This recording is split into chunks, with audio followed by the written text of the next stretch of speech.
Hello, my dear listeners. Today I'd like to begin by sending a warm hug to three special people who left such lovely messages. Dawn Edwards from Oregon, Marsha Wilson from Sequim, Washington, and Dusty Johnson from Crow's Nest Pass in southern Alberta, Canada. It's such a joy to have you here with me. Thank you for being part of this special community. And what about you? Have you told me where you're listening from? Leave it in the comments. I love seeing how far our stories are reaching. And who knows, maybe your name will be featured in the next video too. Now then, let's begin today's story. The conference room on the 40th floor was all polished mahogany and ruthless efficiency. Maya Preston, 25, felt entirely at home here. She stood at the head of the table, presenting the quarterly report, her voice cool and measured, every syllable a testament to the iron will that had built her career. She was the proof, the definitive answer to the father who had abandoned her, that she didn't need anyone. Her eyes scanned the room, landing briefly on Thomas Ashfield, seated across the table. Billionaire, major client, always polite, always impeccably distant. He was analyzing the numbers with the quiet concentration of a predator assessing its prey. And then, without warning, without planning, an idea began to form in the sterile, logical center of her mind. It was an absolutely insane, desperate thought, so absurd that a hysterical laugh threatened to bubble up her throat. It was the most courageous, most reckless thing she had ever considered. She watched Thomas as he tapped a pen against his chin, the movement tranquil and composed. What if? The meeting ended. The room emptied quickly, the executives scattering to their next appointments. Thomas remained, gathering his documents into a sleek leather briefcase. Maya found herself walking toward him, her legs moving on autopilot, the polished floor cold beneath her expensive heels. Thomas looked up, his honey-brown eyes curious, waiting. "Mr. Ashfield, may I speak with you privately? It's urgent." The words were out before she could stop them. He paused, his hand still on his briefcase. "Of course, Ms. Preston." His voice was calm, a low resonance that always commanded attention. And in that moment, seeing the quiet expectation in his gaze, Maya realized there was no turning back. She was actually going to do this. "I need you to pretend to be my husband." The words tumbled out of Maya's mouth, raw and desperate, filling the sudden vacuum of the empty conference room. Thomas Ashfield froze. His hand, still reaching for the leather briefcase, hung suspended in the air. For 3 full seconds, he simply stared at her. His eyes, usually sharp and analytical, were clouded with confusion. Then, "I'm sorry." "What?" His voice was careful, measured, as if addressing someone who might be experiencing a sudden, unpredictable break from reality. The reality of what she had just said hit Maya like a physical blow. Her face flushed crimson. She closed her eyes, the shame burning behind her eyelids. She had said it. Out loud. To one of the most powerful men in the country. The day before, the cold marble floor of her office had been the only witness to her collapse. The telephone had slipped from her trembling hands, clattering against the marble. The doctor's voice still echoed in her ears. "Terminal cancer. 3 months, perhaps 4 if we are lucky. I am so sorry, Ms. Preston." Maya walked to the 44th floor window, the city lights beginning to twinkle as dusk fell. Christmas lights were already being strung across the skyscrapers, but she felt as if the ground had vanished beneath her feet. Her grandfather. The man who had raised her, who had been there for every school play her father missed, who had dried her tears when she realized her father wasn't coming back. The man who was her anchor, her safe harbor, was dying. She left the office in a daze, ignoring her assistant's questions about the 6 o'clock meeting. She drove to his small, cozy house, the one that always smelled of cinnamon and unconditional love. He was on the porch, a thick wool blanket draped over his legs. When he saw her, his face lit up in that familiar, pure way. "Maya, my girl, what a lovely surprise." She tried to smile, but the muscles in her face felt frozen. Her hands were shaking so violently that she hid them behind her back. They drank tea. Her grandfather spoke animatedly about the approaching Christmas, about how special this year would be. He didn't know that she knew. And then he said it, with that hopeful sparkle in his tired eyes. You know what I would really like to see while I still have time? You happy, Maya, married, with someone who truly deserves you, someone who makes you smile the way you used to when you were a child, you know.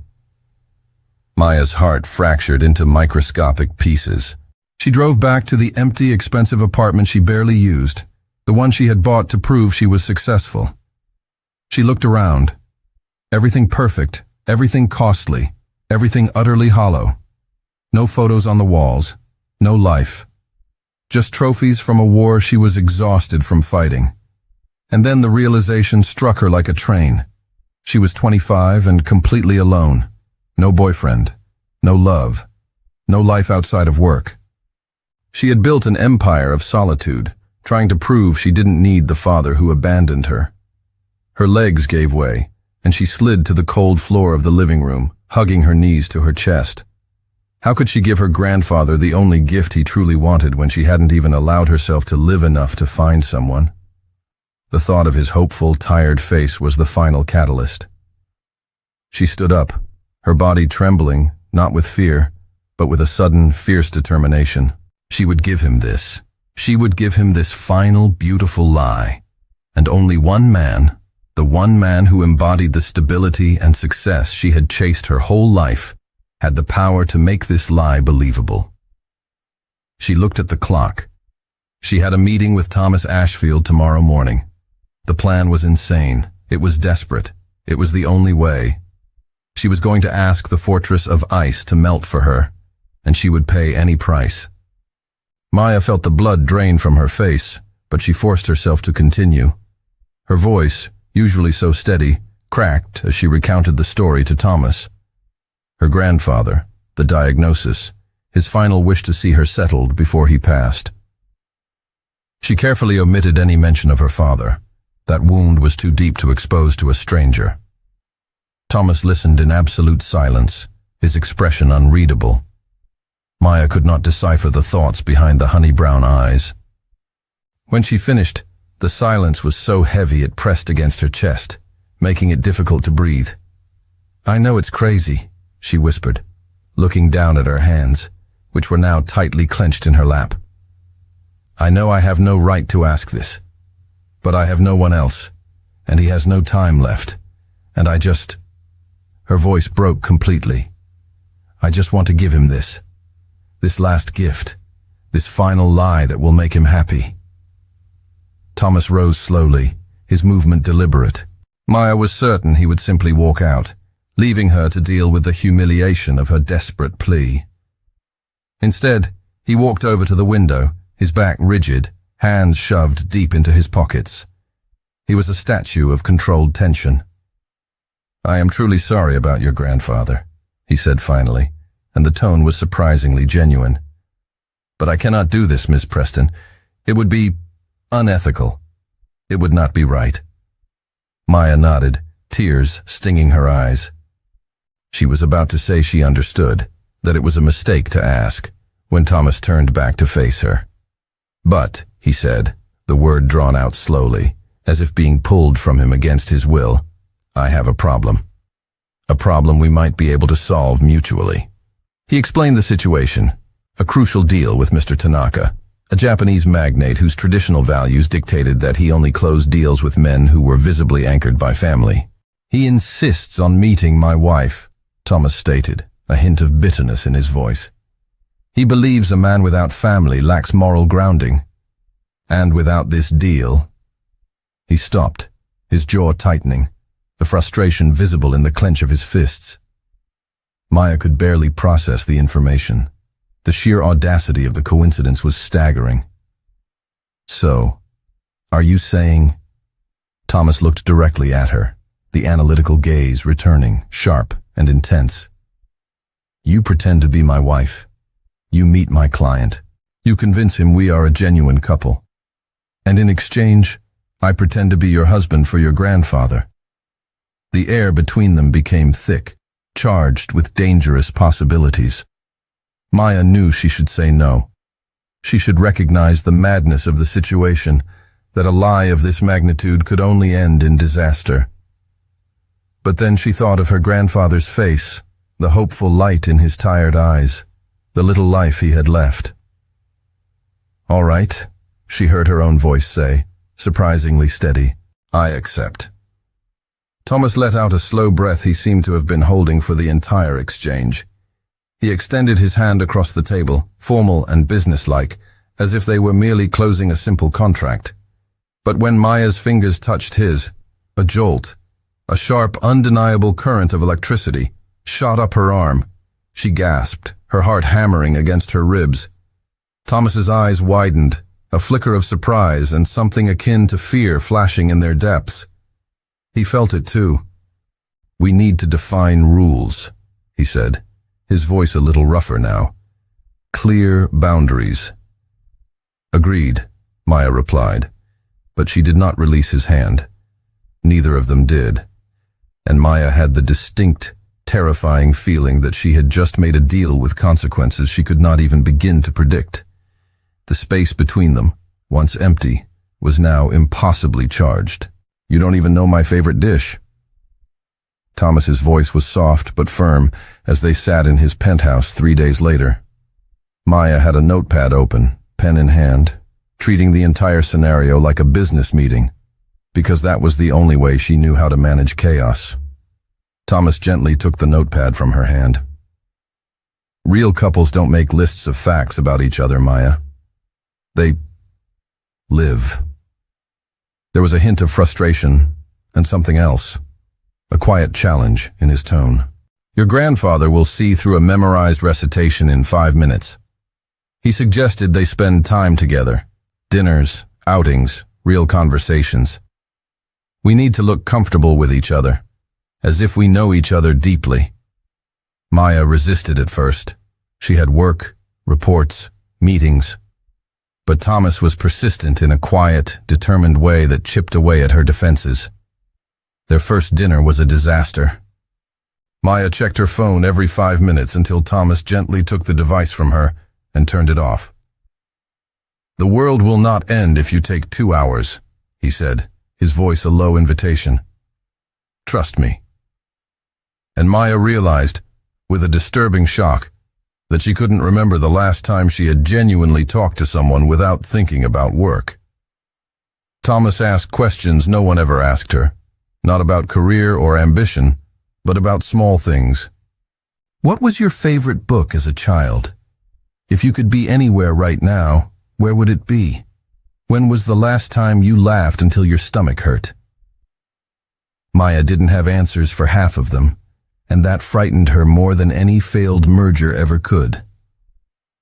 On the 3rd night, Thomas took Maya to an unexpected place, not a fancy restaurant, but an outdoor ice rink set up for Christmas. Maya looked at him as if he had lost his mind. "I haven't skated in 10 years, maybe more." "Exactly," Thomas replied, already lacing up his skates. "When did you stop doing things just because they were fun?" The question hit Maya like a physical blow. She couldn't remember. Thomas pulled her onto the ice. Maya was terribly awkward, clinging to his arm to keep from falling. She expected him to become impatient, but he just laughed. A warm, genuine sound that made something strange happen in her chest. "Let go," he encouraged. "You don't have to be perfect all the time, Maya." Perhaps it was the Christmas air, or the music playing, or simply the exhaustion of years spent trying to control everything. But Maya let go. She stopped trying to do it right, and just skated, stumbling and laughing when she fell, allowing Thomas to lift her. And for the first time in years, she felt light.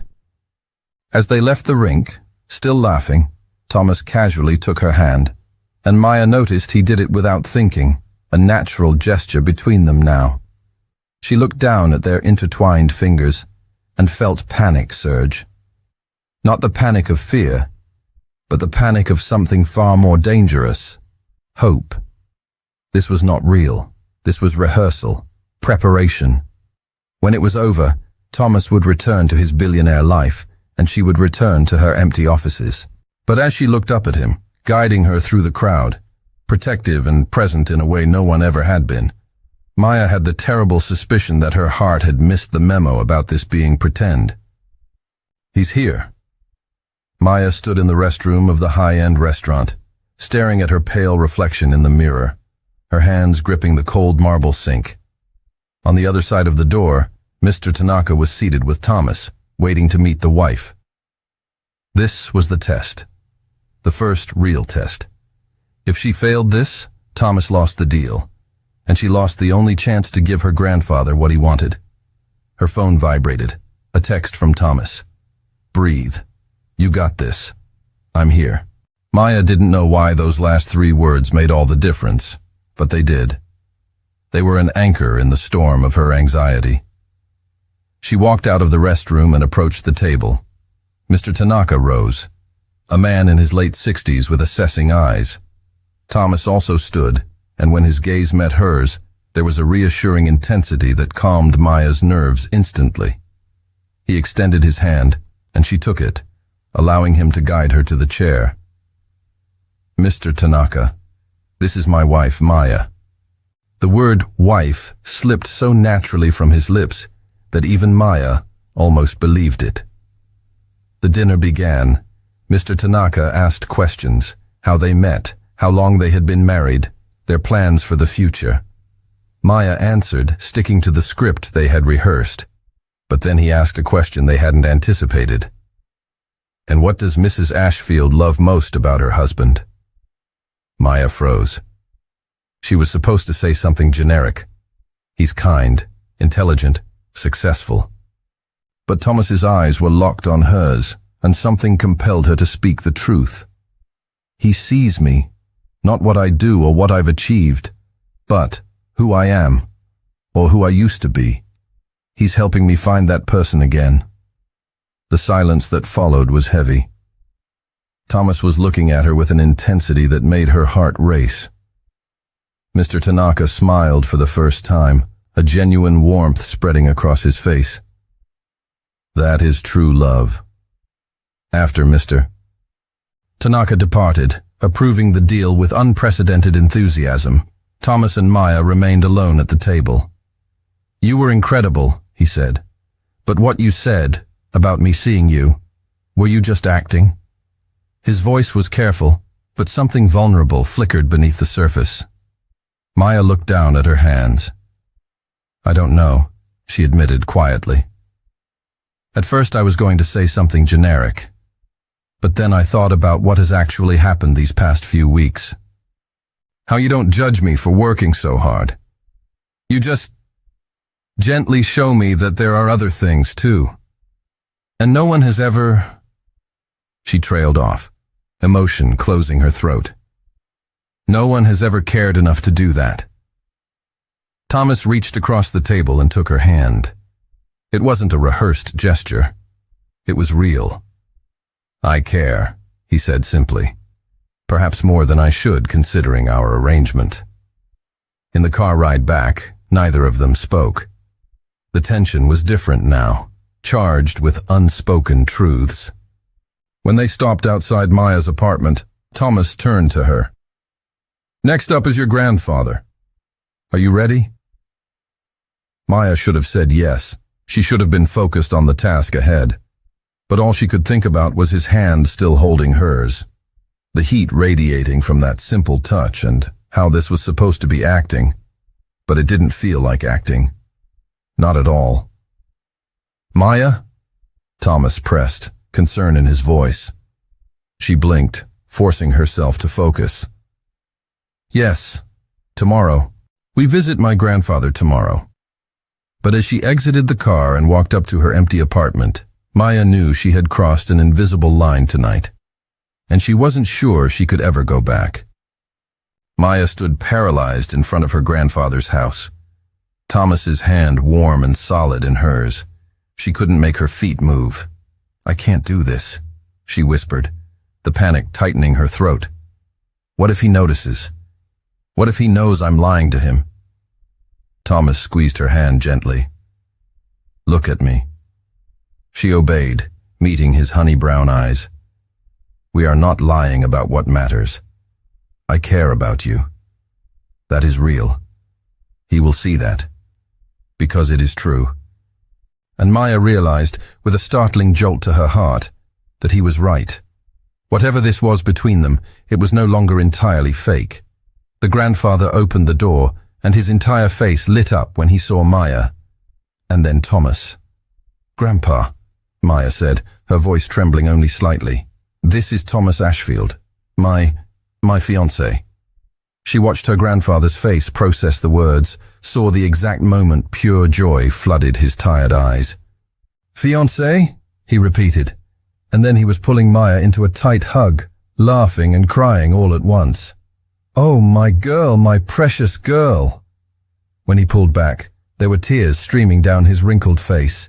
He turned his attention to Thomas, assessing him carefully. Do you love my granddaughter? It wasn't a casual question. It was a test. Thomas didn't hesitate. With all my heart, sir. And the way he said it, looking directly into the older man's eyes, made even Maya believe it. The grandfather smiled, satisfied, and ushered them inside. During lunch, the grandfather told stories of Maya as a child, how she used to draw for hours, creating entire worlds on paper, how she swam in the lake every summer until her skin was wrinkled, how she laughed non-stop reading in the garden. Thomas listened, fascinated, asking questions, clearly painting a picture of a Maya completely different from the rigid executive he had first met. And Maya felt something break inside her, because she barely remembered that girl. She had buried her so long ago that it felt like hearing about a stranger. Do you still draw? Thomas asked later, when the grandfather was taking a quick nap. Maya shook her head. I don't have time. Or you don't allow yourself time, he challenged gently. Before Maya could answer, they heard a small sound from the bedroom. They rushed in and found the grandfather struggling to reach something on the high closet shelf, clearly in pain. Thomas immediately helped him back into bed, while Maya retrieved what he was reaching for, an old shoebox. They're your drawings, the grandfather explained, breathless. I saved them all. I wanted Thomas to see who you really are. Later in the car, Thomas was driving with the box of drawings resting in the back seat. Maya couldn't stop thinking about her grandfather's face when they left. So happy, so peaceful, more alive than she had seen him in months. Thank you, she said suddenly, for doing this, for being so perfect with him. Thomas stopped at a red light and turned to her. Maya, I wasn't acting in there. There was an intensity in his voice. I meant every word I said to your grandfather, about caring for you, about... He paused, frustrated. This stopped being pretend for me a while ago. I just don't know if it has stopped for you, too. The light turned green. Cars honked behind them, but neither of them moved, trapped in that moment charged with truths neither was ready to admit. Maya woke up with the sun streaming directly onto her face, momentarily disoriented. She wasn't in her bed. She was on an unfamiliar plush sofa, covered by a soft cashmere throw. Memories of the previous night returned in fragments. After leaving her grandfather's house, she and Thomas had gone back to his penthouse to discuss the next step. They had opened the box of drawings her grandfather had insisted they take, and Maya had simply crumbled. Years of repressed emotion had poured out as she stared at the vibrant, joyful girl she used to be. Thomas hadn't said a word. He had just held her, silent and solid, until the sobs subsided. She must have fallen asleep sometime after midnight. He hadn't woken her, hadn't rushed her. He had simply let her rest. She should have felt embarrassed, exposed, but strangely she didn't. There was something profoundly liberating about letting someone see her cracks. Thomas appeared from the kitchen holding 2 mugs, a gentle smile on his face. Good morning. How are you? I feel different, she admitted, taking the offered coffee. Lighter, maybe. They drank in comfortable silence for a few minutes before Thomas casually dropped the bomb. Don't go to work today. Maya laughed, thinking he was joking. Thomas, it's Monday. I have 3 board meetings and… Cancel them, he interrupted. It wasn't an order, but an invitation, warm and sincere. I spend the day with me. Let me show you something. Every instinct in Maya screamed to refuse. Work was her armor, her routine, her safety net. But she looked at Thomas, at the sincerity in his honey-brown eyes, and heard herself saying, all right. It was the first time in 7 years she had missed work without being physically ill. Thomas drove them out of the city, the landscape quickly turning from concrete to rolling hills. He finally stopped the car next to a large, clear lake on the outskirts of the city. It was December, cold, but the sun was bright, and the lake was calm as glass. What are we doing here? Maya asked, confused. Thomas pointed to a small rental shack nearby. Your grandfather said you used to swim until your skin wrinkled. When was the last time? Maya felt a sharp pang in her chest. I was 15. Why did you stop? It was a simple question, but the answer was complicated. Because after her father left, Maya decided joy was a weakness. That focusing only on success was safer. That if she didn't allow herself to want things, she couldn't be disappointed. But she didn't say any of that. She just shook her head. Thomas surprised her by taking her hand and leading her toward the water's edge. Then, today, you start again.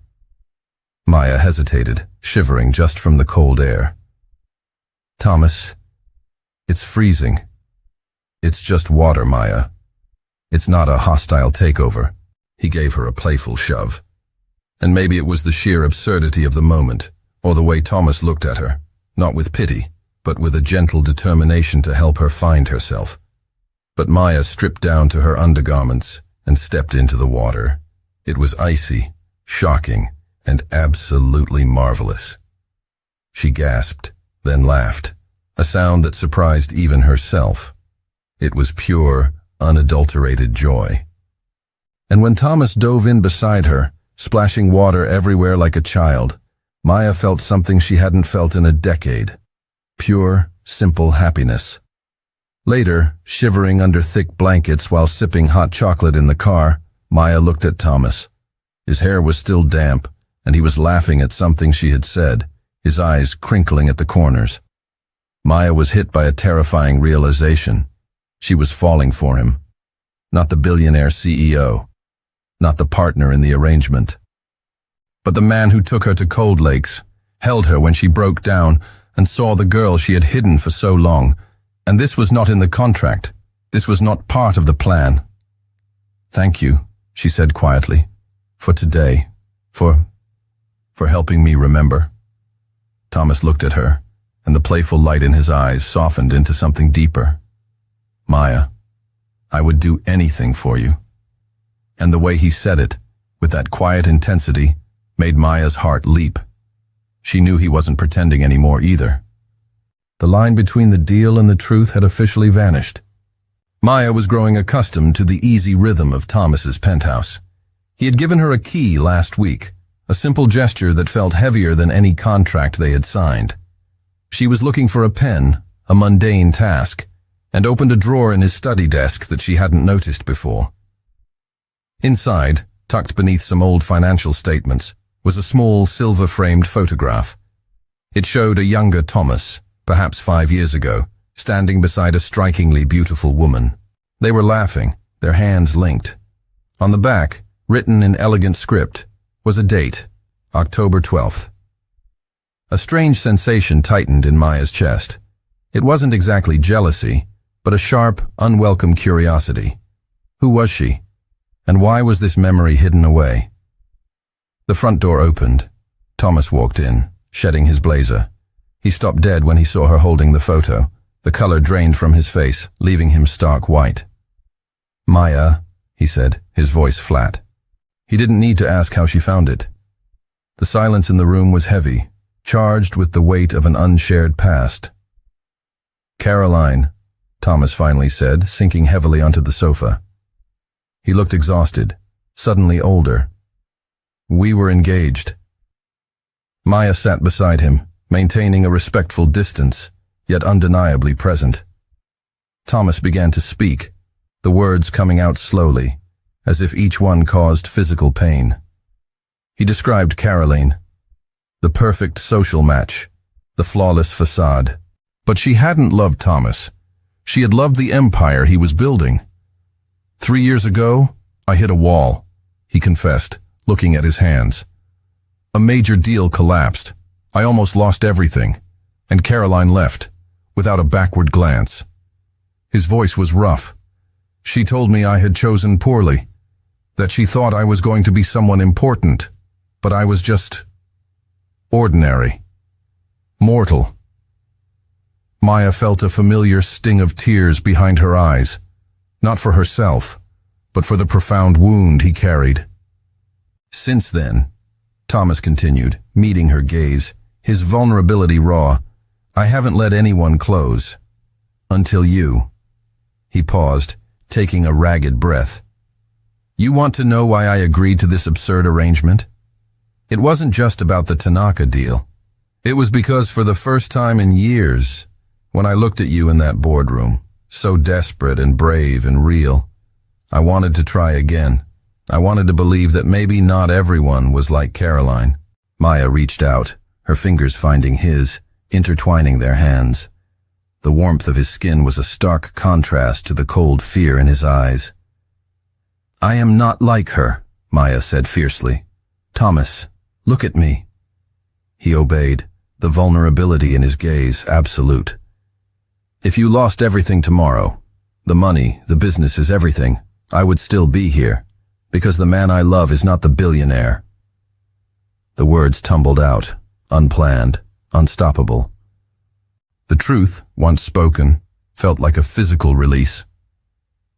"It's the man who takes me swimming in freezing lakes, who holds my hand when I break down, who makes my grandfather laugh, who sees me." The silence that followed was absolute, the air thick with the unspoken gravity of her confession. Thomas stared at her as if she had just rewritten his entire understanding of the universe. "You love me?" His voice was barely a whisper, a breath of disbelief. Panic clawed at Maya's throat. She had broken the cardinal rule of the contract. She should retreat, apologize, call it a mistake. But she couldn't. She forced herself to hold his gaze. "Yes," she whispered back. "I love you. And I shouldn't, because it complicates everything. And it wasn't part of the deal. But She didn't finish. Thomas pulled her toward him, his mouth finding hers in a kiss that was neither gentle nor hesitant. It was desperate, deep, and fueled by months of unresolved tension. His hands cupped her face, his thumb stroking her cheekbone, pulling her closer until there was no space left between them. The scent of his woodsy cologne and the starched cotton of his shirt filled her senses, anchoring her to the moment. When they finally separated, both were breathless. "I love you too," Thomas confessed, his voice husky against her lips. "Since that day at the ice rink when you laughed and for a moment forgot how to be perfect." I fell completely. Maya felt tears, pure joy this time, streaming down her face. She leaned in to kiss him again, to lose herself in the relief of shared truth when his phone began to ring. They ignored it. It rang again and again. Finally, with a groan of frustration, Thomas pulled away just enough to grab the phone. "What?" His face changed instantly. The warmth of love was replaced by cold shock. He stood up abruptly, his body rigid, the phone pressed hard against his ear. "When? How?" A cold dread washed over Maya. She watched the color drain from his face once more, this time replaced by a grim determination. "Thomas, what happened?" He hung up, looking at her with an expression she couldn't decipher. Shock, confusion, something much darker. "Your father," he said slowly, the word heavy with implication. He found out about our marriage. And he's in the city. He wants to see you. Maya sat in the passenger seat of Thomas's car, parked across the street from the small upscale cafe her father had chosen. Her hands were shaking so violently she had to clench them into fists. 20 years. 20 years since he walked out the door and never looked back. 20 years spent building an impenetrable armor against the pain of his absence. You don't have to do this, Thomas said gently from the driver's seat. The scent of his woodsy cologne was a grounding presence in the suffocating tension. We can leave right now. But Maya shook her head. She had to do this. She needed to face the ghost that had haunted every decision she had ever made. No, she whispered, the word catching in her throat. I need to. She pushed open the door, the cold December air a shock against her skin, and walked toward the cafe. Robert Preston was seated at a corner table. Maya barely recognized him. He was aged, gray hair, stooped shoulders, tired eyes. Nothing like the confident, vibrant man she remembered from her childhood. He rose when he saw her. There was a fragile mix of remorse, hope, and fear etched on his face. Maya, my girl, you've grown so much. His voice cracked. Maya stood rigid, Thomas a solid, reassuring presence at her side. I am not your girl, she said, and she was surprised by how steady her voice sounded. You lost that right over 20 years ago. Robert flinched, recoiling as if slapped, but he nodded slowly. I know, and you're right. He gestured weakly to the chairs. Please, give me 5 minutes. Just 5 minutes. Against her better judgment, Maya sat. Thomas immediately took the seat beside her, his hand finding hers beneath the table. A silent anchor. Robert began to speak. He explained that he had been terrified when Maya was born, that her mother was strong, and he was weak. That when the marriage collapsed, he ran because it was easier than facing his own failure. I abandoned you, he said, tears finally spilling onto his cheeks, and there is no excuse, no justification. I was a coward. Maya felt the familiar coldness of her own emotional fortress rising, but then he dropped the bomb. I'm dying, Maya. The words landed like physical blows in the quiet cafe. Heart failure. The doctors gave me 6 months. He looked at her with those eyes she used to idolize as a child.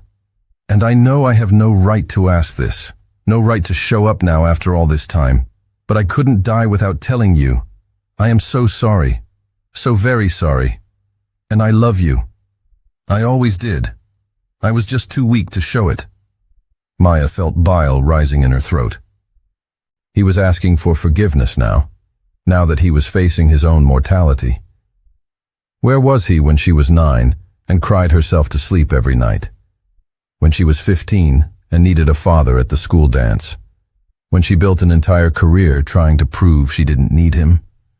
You don't get to do this, she said, her voice trembling with a rage that felt 20 years old.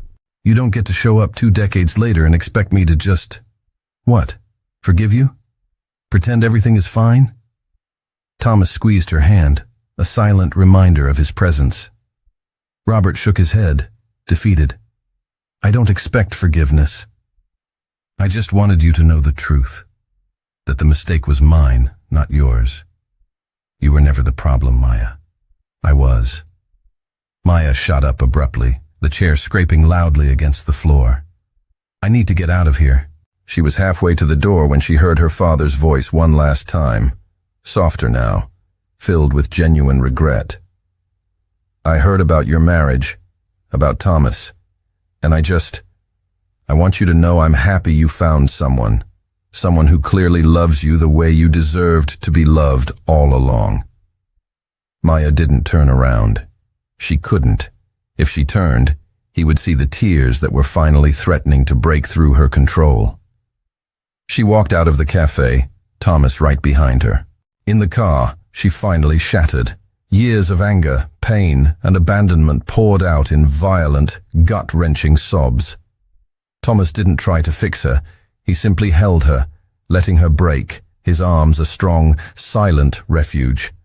The scent of his cologne, usually a comfort, was now mingled with the sharp metallic tang of her own grief. "I hate him," she choked out against his chest. "But he's dying and I don't know what to do."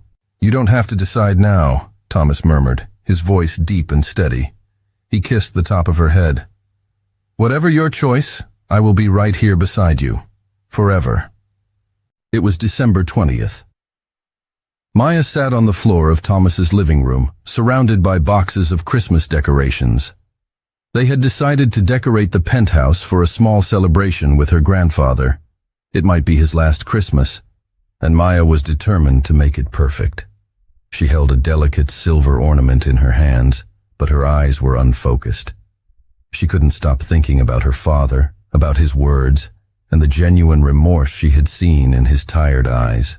The memory of his confession, "I'm dying, Maya," was a heavy stone in her stomach.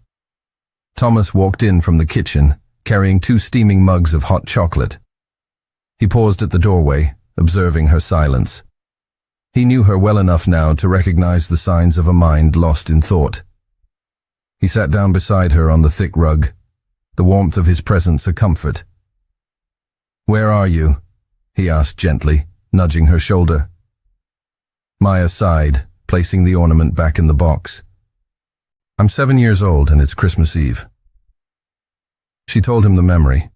Her father had promised to take her to see the city lights.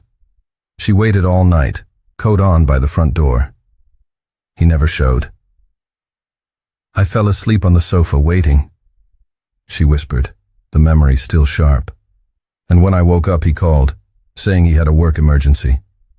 But I heard the guilt in his voice. He had just forgotten."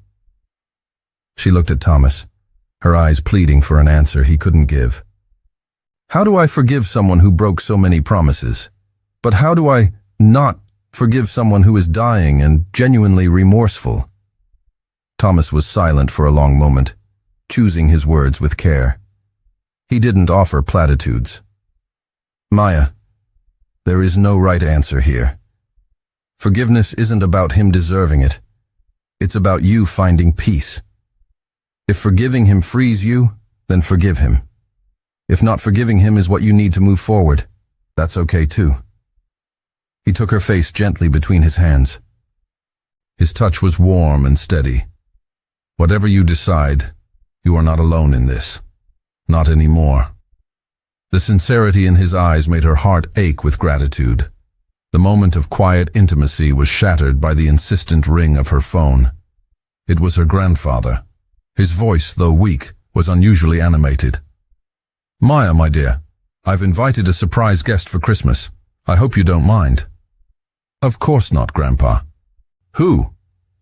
There was a pause on the line, a hesitation that made the hairs on the back of Maya's neck stand up. "Your father. Robert called me.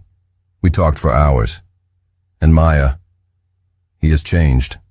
Or maybe he's finally grown up. But he wants to make amends. And I thought, maybe at Christmas, with everyone together." Maya felt the floor drop out from beneath her. "You invited my father?" Her voice was more brittle than she intended. "Without asking me? I know you're angry, darling, but life is short. Believe me, I know that better than anyone now. And holding on to grudges, it only hurts you." Her grandfather coughed, a painful, rattling sound. "Please, Maya, give him a chance." How could she refuse what might be her grandfather's last request? After she hung up, Maya looked at Thomas, panic clouding her vision. "I can't do this. I can't sit at the same table as him and pretend everything is fine." "Then don't pretend," Thomas said, pulling her close. "Be honest. Tell him exactly how you feel, but—" He hesitated, his gaze intense. "Also listen to him, Maya. Truly listen. Not for your father, but for yourself. So you can close this chapter, however you need to." Maya knew he was right, but knowing didn't make it easier. "What if I can't forgive him?" she whispered, the fear of failure evident in her tone. What if I'm a bad person for not being able to? Thomas pulled her fully into his arms, holding her tightly against his chest. The familiar, comforting scent of him enveloped her. You are not a bad person. You are human, and whatever decision you make, I will be right here beside you. On Christmas, and every day after. It was Christmas Eve, and Maya was having a full-blown panic attack in Thomas's penthouse bathroom. In 2 hours, they were due at her grandfather's house. Her father would be there, and somehow, she had to survive it. She was dressed in a sleek, emerald green dress, but her face was blotchy and streaked with tears. Her heart hammered against her ribs, a frantic drumbeat against the cold marble walls. She pressed her palms against her eyes, trying to force the air back into her lungs. A gentle knock sounded on the door. Maya, can I come in? It was Thomas. She opened the door just enough for him to see her crumpled form. Without a word, he stepped inside, impeccably dressed in a dark suit, and sat beside her on the cold marble floor. He pulled her into his arms, letting her hide her face against his crisp white shirt. Tell me something good, Maya whispered against his chest, her voice muffled. Anything. Thomas thought for a moment, his hand stroking the back of her head. You remember when they asked me at the Tanaka dinner what I loved most about you? Maya nodded faintly. I said you saw me, but there's something else. He tilted her chin up, forcing her to meet his honey-brown eyes. You are the bravest person I have ever known. You survived things that would break other people. You built an entire life from scratch, and now you're about to face the biggest demon of all. And Maya? He made her look at him. You're going to survive this too, because that's what you do. You survive, and I will be there with you every second. Maya felt something settle inside her. The fear didn't vanish, but it became manageable, knowing she wasn't facing it alone. They arrived at her grandfather's house. Maya saw her father's rental car parked in the driveway. Her legs nearly gave out, but Thomas's hand was a solid, warm weight on her elbow. Breathe, he murmured. I am here. When they stepped inside, her grandfather was in the living room with Robert. But there was another person there too, a woman in her early 40s, with kind, intelligent eyes. Robert stood up when he saw them, visibly nervous. Maya, this is Jennifer, my wife. Maya's world stopped spinning. Your what? Robert rushed on, desperate to explain. We got married 3 years ago. I didn't tell you because I didn't think you'd want to know. But Jennifer insisted she needed to meet you. She made me see how much I missed, how much I messed up. Jennifer approached, and there was a genuine kindness in her eyes that disarmed Maya's anger momentarily. Maya, I know I have no right to be here, but I need you to know. Robert talks about you every day. He carries a photo of you at 7 in his wallet. He never stopped loving you, even when he was too much of a coward to show it. She looked pointedly at Robert. And he is trying, truly trying to be better. Maya didn't know what to feel. Rage that he had built a new life while abandoning her. Relief that he wasn't completely alone. Why now? She asked, her voice cracking. Why do you want to be a part of my life now? Robert took a step forward, tears welling in his eyes. Because Jennifer made me realize I was dying twice. Physically from my heart, but also spiritually from regret. And she said if I only had months left, I needed to at least try to make amends. Even if you never forgave me. The dinner was tense, but not disastrous. Her grandfather kept the conversation flowing. Thomas was a constant, reassuring presence, his hand finding hers under the table whenever she needed grounding. And Robert? Robert was different, humble, broken in a way that felt genuine. After dinner, when her grandfather was dozing and Jennifer was helping Thomas with the dishes, Maya found herself alone with her father in the quiet winter garden. The stars were bright, the air was cold, and for a long moment, Neither of them spoke. Then Robert broke the silence. I don't expect your forgiveness, Maya. But I want you to know, seeing the woman you've become, strong and successful and loved by a good man, it is my only consolation, because it means my absence didn't break you. You flourished in spite of me, not because of me. And that, his voice broke, that is all a failing father could ever hope for. Maya felt tears burning behind her eyes. She didn't know if she had forgiven him. She wasn't sure she could. But for the first time, she felt the white-hot rage begin to dissolve into something softer. Not forgiveness yet, but perhaps, eventually, peace. It was Christmas morning, and Maya woke up in Thomas's penthouse. She had been sleeping there almost every night now, in his bed, in his arms. The morning sun streamed through the panoramic windows, bathing the room in a soft golden light. For a perfect, suspended moment, everything felt right with the world. Then the realization hit her, sharp and cold. The agreement was supposed to be temporary. Tanaka had closed the deal. Her grandfather had seen her married. The reasons they started this charade no longer existed. A cold terror settled in her stomach. She wasn't ready for this to end. She wasn't ready to lose Thomas. Downstairs over breakfast, Thomas was quiet, clearly wrestling with something. Maya was equally silent, both of them circling the elephant in the room. Finally, Thomas cleared his throat, placing his coffee cup down with a decisive click. Maya, we need to talk about us. About what happens now. Her heart plummeted. He was going to end it. Of course he was. The deal was done.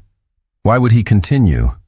I know, she said quickly, rushing the words out before he could continue, before he could say the words that would break her.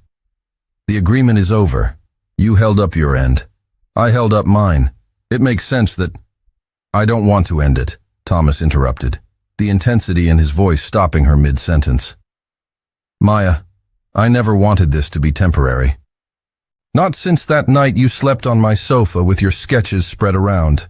Not since I saw you laugh on the ice. Not since I realized that for the first time in years, I woke up happy because I knew I would see you. He took her hands, his grip firm. I want this to be real.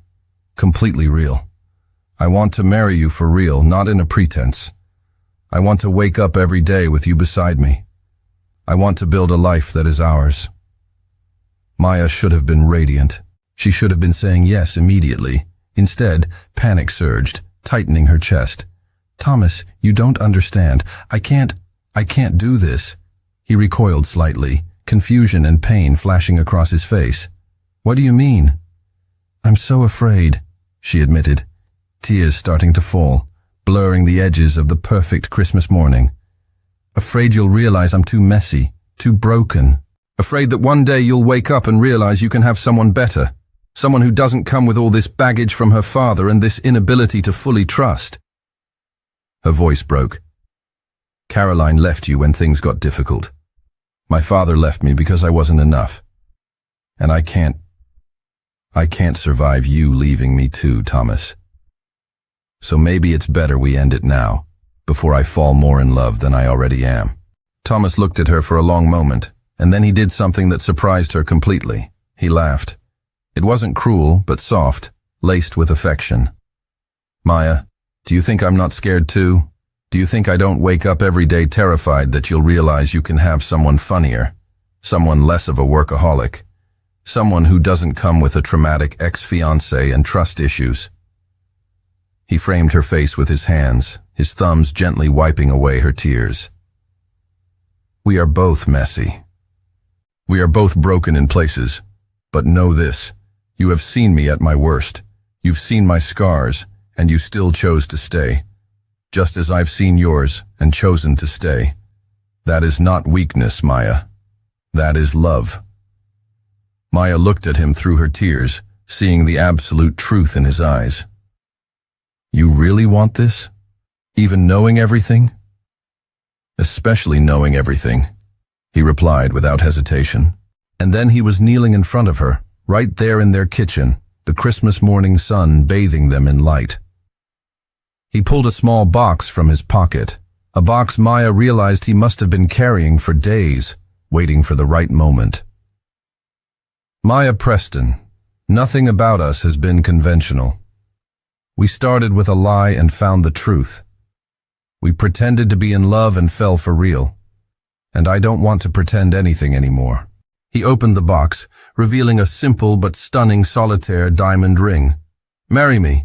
For real this time. Not for your grandfather, not for a business deal, but because when I picture my future, you are in every single part of it. Maya couldn't speak past the rush of emotion, so she simply nodded. She nodded and nodded and nodded until Thomas was standing, sliding the ring onto her finger and pulling her into a kiss that tasted of tears, laughter, and promises. 3 days after Christmas, Maya was at the hospital beside her grandfather's bed. He had suffered an episode overnight. His heart had nearly given out. The doctors had stabilized him, but they were clear. It was a matter of weeks now, perhaps days.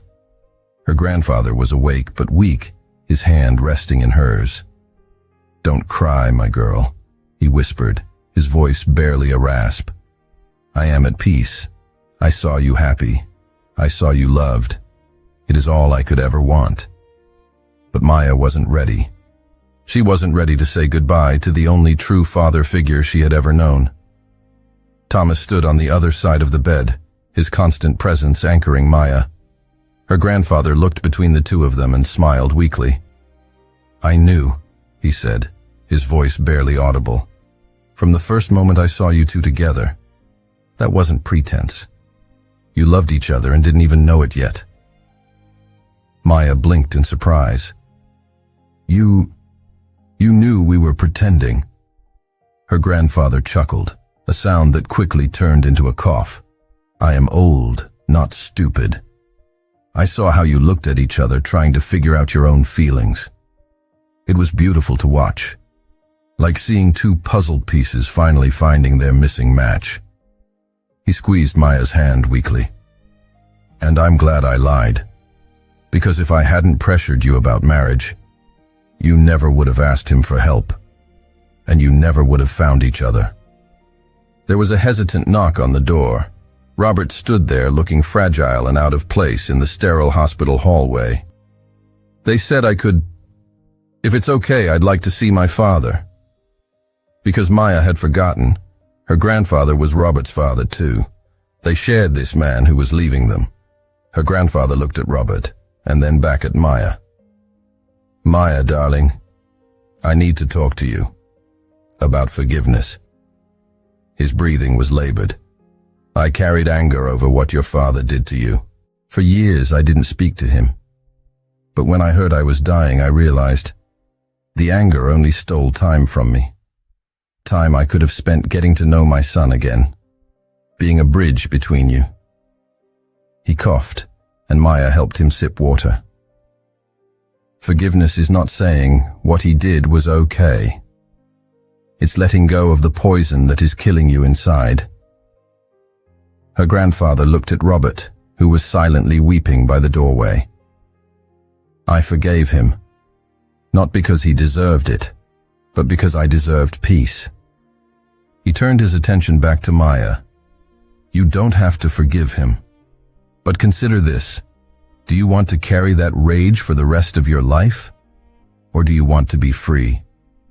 Maya looked at her father, truly seeing him for the first time, not the giant who abandoned her, but a broken, flawed man, awkwardly trying to make amends when it was far too late.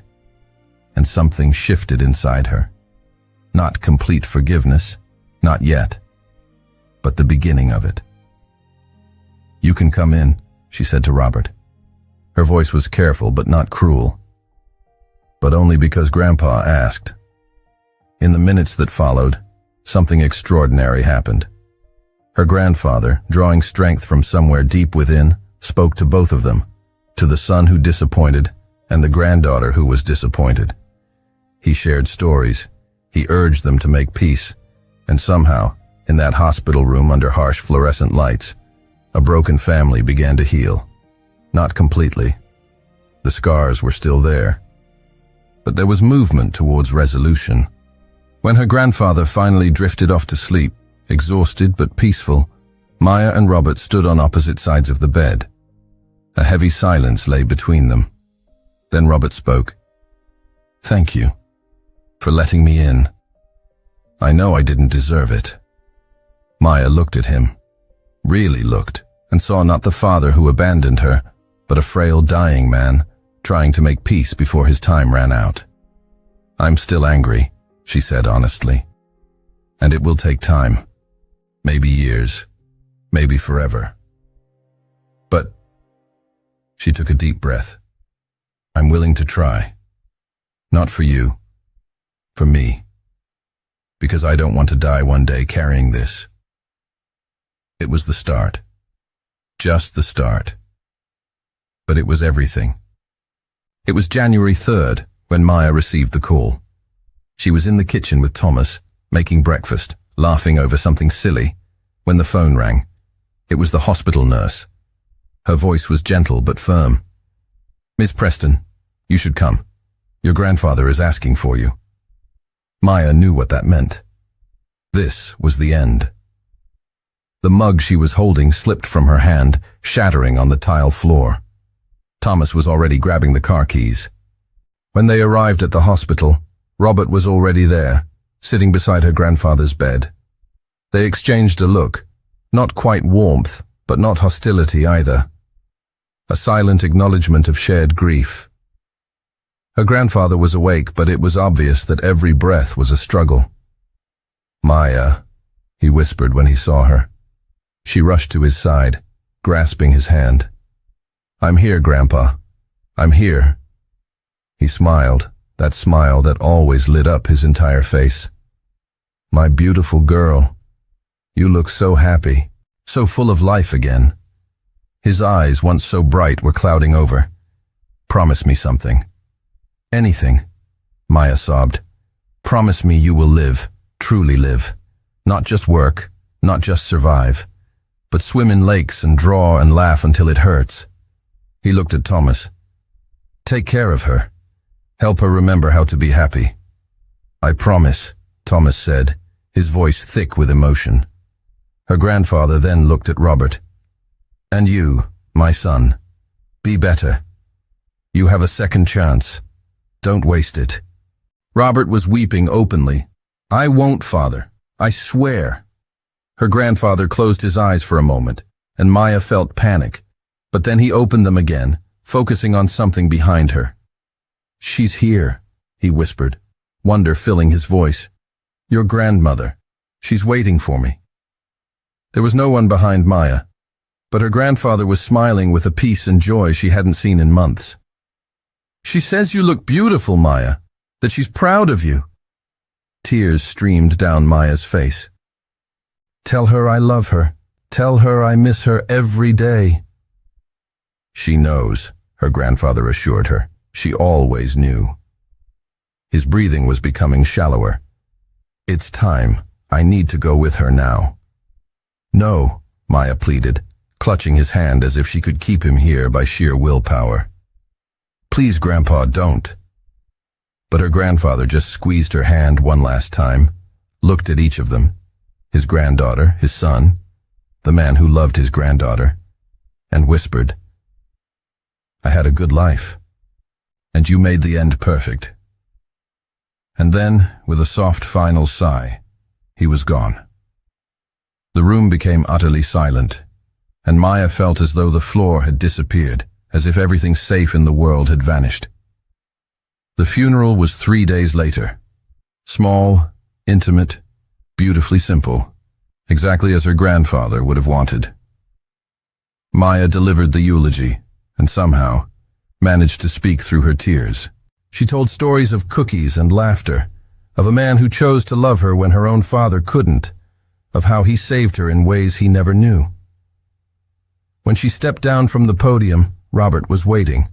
For the first time in 20 years, he hesitantly opened his arms, and Maya, surprising even herself, accepted the embrace. It wasn't full forgiveness, but it was a step. It was something. He would be happy to see this, Robert whispered. Us trying. Yes, Maya agreed. He would. After the service, when everyone had left except Thomas, Maya stood beside the gravesite. Thank you, she whispered to the cold earth. For everything. For loving me when I felt unlovable.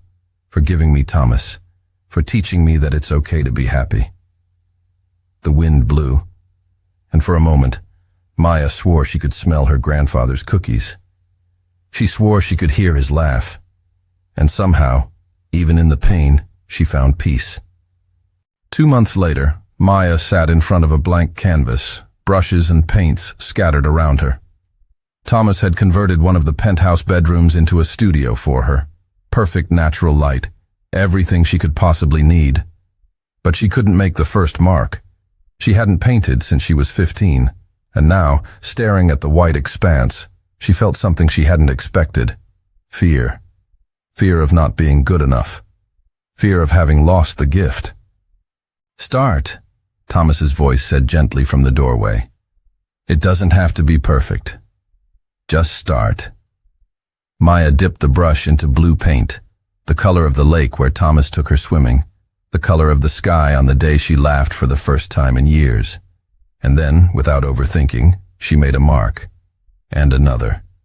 Suddenly, she couldn't stop. The images flowed, unplanned, imperfect, but real. She painted her grandfather smiling on the porch. She painted Thomas's eyes, a study in honey brown and kindness. She painted the child version of herself swimming in the lake, finally free. Hours passed. When she finally stopped, breathless and smeared with paint, Thomas was sitting in the corner of the studio, watching with something like awe on his face. It's beautiful, he said. You are so talented, Maya. Why did you hide this for so long? She looked at the paintings. Imperfect, raw, honest. Because after Dad left, I decided things like art were luxuries. That I needed to be serious, focused, successful. That joy was a weakness. Tears filled her eyes. I wasted so much time, Thomas. So many years just existing, not living. Thomas walked over, gently wiping paint from her cheek. But you are living now. That's all that matters. In the following weeks, something shifted in Maya. She still worked. She would always be ambitious. But now there was balance. She painted early in the morning, swam in the afternoon when she could, read at sunset. And surprisingly, this didn't make her less productive. It made her more creative, more focused, more whole. One day, Robert called. Maya, I was wondering if you'd like to have dinner. Just the three of us. No pressure, just talk. Maya almost refused automatically. But then she thought of her grandfather, of his last words about forgiveness. Okay, she said. But Thomas is coming too. Because she wasn't ready to be alone with him yet. Of course, Robert agreed quickly. Of course. The dinner was awkward at first, stilted, full of heavy silences. But then Robert asked about the painting, and Maya found herself talking animatedly. And Robert listened, truly listened. Your grandfather used to show me your drawings, he admitted, even after I stopped visiting. He'd call me and describe each one, always with such pride. His voice cracked, and I never had the courage to ask to see them myself. At the end of the evening, as Robert was leaving, he hesitated. Maya, I know I have no right to ask this, but would it be possible, maybe someday, for you to show me your paintings? It was a simple question, but it carried so much weight. It was an invitation to let him in, not completely, but just a little. Maya looked at Thomas, who simply squeezed her hand. The decision was hers. Okay, she finally said, but slowly, step by step. Robert nodded, tears in his eyes. Step by step is perfect. And Maya realized this was forgiveness. Not a grand moment, but small steps toward letting go of the anger, towards choosing peace over pain. She didn't know if she would ever have a real relationship with her father, but she was willing to try, and that was enough. It was June, 6 months after her grandfather's passing, and Maya was wearing a simple but beautiful white dress, wildflowers woven into her hair. She stood in front of a small lake, the same lake where Thomas had taken her swimming on that cold day that changed everything. He stood beside her in a light suit, his hair ruffled by the wind, smiling that way that still made her heart skip. "Ready?" he asked. "To get married for real this time?" Maya laughed, tears of joy sparkling in her eyes. "More than ready." The ceremony was small, just a few close friends, Jennifer and Robert, who was frailer now but determined to be there, and a celebrant they barely knew. Nothing like the elaborate wedding they could both afford. But it was perfect. Utterly perfect. When they reached the vows, Thomas took both of Maya's hands. "Maya Preston, you came into my life asking for a lie and gave me the truth. You taught me that love isn't about being perfect. It's about being real. It's about seeing someone's scars and loving them because of them, not despite them." His voice broke slightly. "You taught me how to live again, how to laugh again, how to trust again. And I promise to spend every day for the rest of my life helping you remember how to be happy, how to be free, how to be you." Maya was openly weeping now. "Thomas Ashfield, when I asked you to pretend to be my husband, I thought I was asking for a favor. I didn't know I was asking for my entire life." She wiped her tears, trying to find words. "You saw me when I was hiding. You found me when I was lost. You loved me when I didn't think I was worthy of love. And you taught me that it's okay to be imperfect, that it's okay to stop fighting and just live." She smiled through her tears. "So I promise to spend my life making you laugh, making you smile, and never ever forgetting that true love isn't about contracts or deals. It's about choosing each other every single day, forever." When the officiant declared them husband and wife, Thomas pulled Maya into a kiss that tasted of pure joy. And Maya realized this was the difference. When she pretended to be married months ago, it was performative, careful, controlled. But now it was real and messy and perfect. During the reception, if you could call it a reception, it was more of a picnic by the lake, Robert approached hesitantly. "Maya, I have something for you." He handed her a small box. "I found this while going through your grandfather's things. He wanted you to have it." Inside was a letter, in her grandfather's shaky handwriting. Maya opened it with trembling hands. "My dearest Maya, if you are reading this, it means I've gone. But I'm not really gone. I'm in every lake you swim in every canvas you paint, in every moment of joy you choose. I am proud of you. Not for your success, though it is impressive, but because you chose to live again. You chose to love again. You chose to forgive. Be gentle with your father. He messes up a lot, but he is trying. And be gentle with yourself. You deserve all the happiness in the world. And Thomas, take care of him too. You two are meant to be. Love fiercely, laugh always, and never forget, you are my beautiful girl forever. With all my love, Grandpa." Maya couldn't read it aloud. She just handed it to Thomas, who read it with a choked voice. There wasn't a dry eye when he finished. Months later, Maya stood in a small but elegant art gallery. It was her first exhibition, paintings that documented her journey from emptiness to fullness. There was a painting of her grandfather, one of Thomas on that first day at the lake, one of her child self swimming, and a new one, painted yesterday, her and her father, not embracing, but sitting side by side, a small bridge connecting them.